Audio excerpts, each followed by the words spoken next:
Lankan police force. Now they're going to test me with an exercise that goes to the very heart of their fight against the Tamil Tigers. Hostage taking and ransom are crimes they excel at. Okay, I'm in the killing house, and this is where the Special Operations Group does all their CQB training, close quarter battle. As you can see, some of the targets are on a counterbalance, and it's a moving target. Now, when you see a movie, guys in a room shooting and it can be deadly accurate, it's not always like that. As soon as you get a moving target, you have to train pretty well and be sharp on your weapon skills to stick it around into the head as that's moving.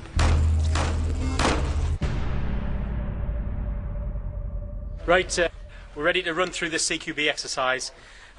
This is live now. We're going to have an explosive entry around the corner where the other team is going to enter the stronghold. No! As soon as that goes bang, there'll be a stun grenade posted. As soon as we hear that going off, my team of 3 will enter in here, engage any targets that present a danger to us, and then move in to the area where we know the hostage is being kept. The moment before the off is the most tense, and the use of high explosive only ups the ante. Never underestimate how disorientating a major bang can be. It gives you a fraction of a second to capitalise on the element of surprise. For the STF and the hostages they are trained to save, it can be the difference between life and death.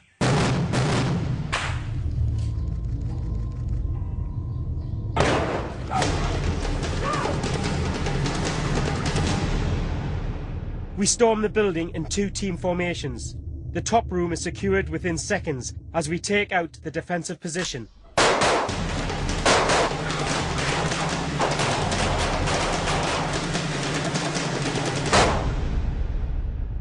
With the first room cleared, both teams move on to the next stage. The Chief Superintendent leads the team that attack the rear of the room.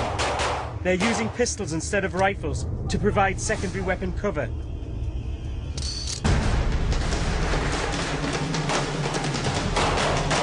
It's a technique called overkill that gives the targets no chance. My team makes for the area where the intelligence says the hostages are being held. Target on the front! Anybody guarding the hostages must be taken down before the captives can be dragged to safety. Clear room! Go! Room clear!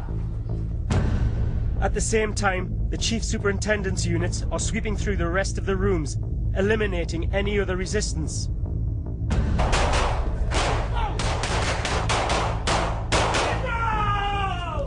We exit with the hostage in tow. The other team provide cover to the rear, ensuring that none of us takes a bullet in the back.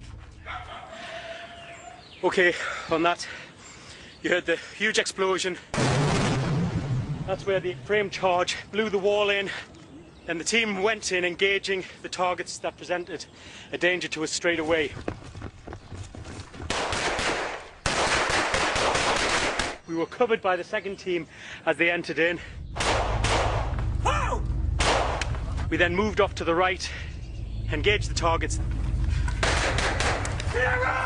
extracted the hostage, and then we exited the building. It's as quick as that.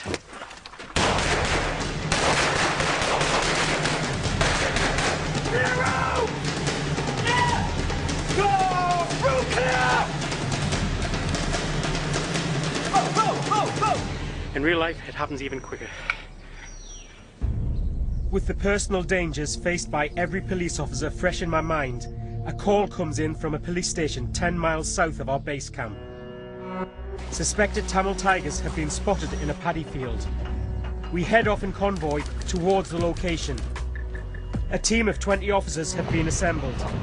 We've just had training interrupted. I've been asked to join this group. There's been a possible sighting of a Tamil terrorist very close by, so they've dispatched our patrol now to see if we can locate them and make an arrest. Hemmed in by paddy fields on all sides, this is prime Tamil territory. Yeah, we're moving through an area that seems to have a lot of paddy fields. The old house, and then there's jungle all round.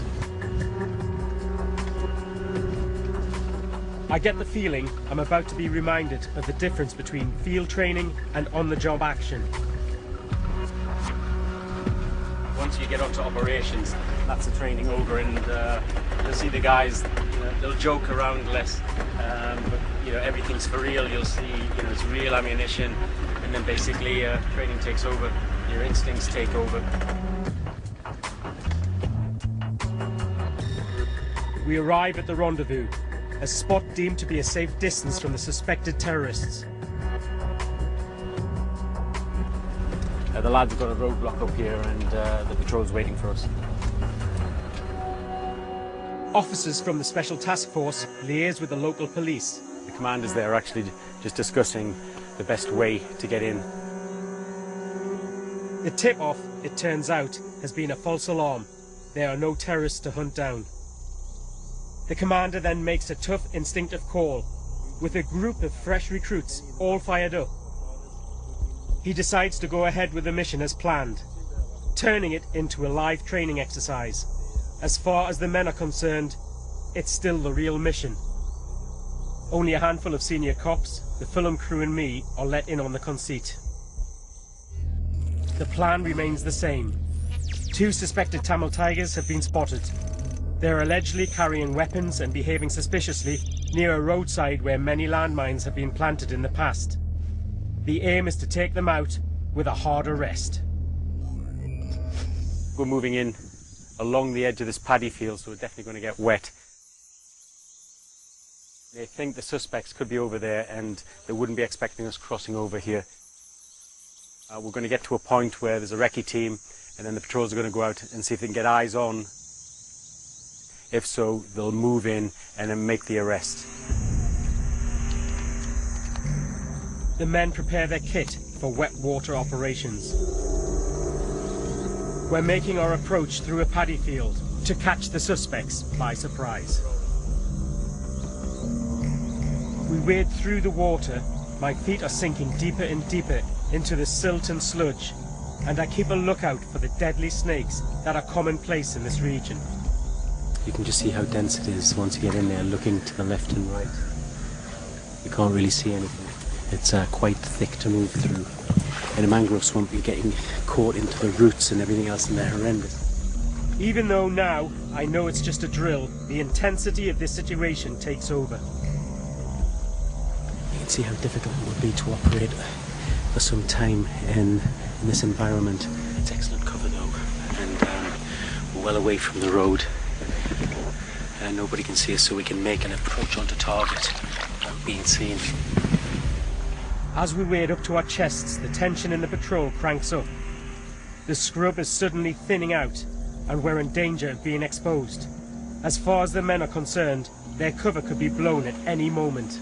Whenever you come to a clearing, the guys will go through any type of obstacle crossings, because again, you're exposed. All you need is some guy on the other side of the bank to see it, and then set some signal off.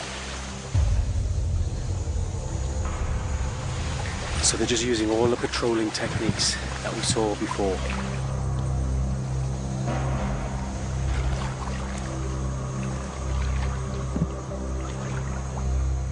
All we have on our side is our camouflaged uniforms. With this camouflage and the way the guys are, they'll blend in. This disruptive patterning is very, very good. But you can see how deep this flooding is. It's hard going, but the denser the foliage, the better we are covered, with less risk of us being spotted. As you can see, as we're moving in, we don't use machetes to clear anything. You just lift the branches up and push them away. If you're using machetes, you make a lot of noise, and also you leave sign there. So we're just slowly moving in, pushing to one side. The only sound you usually hear is the water. No one talks. We're relying on the cover of nature and the local background sound to mask our approach.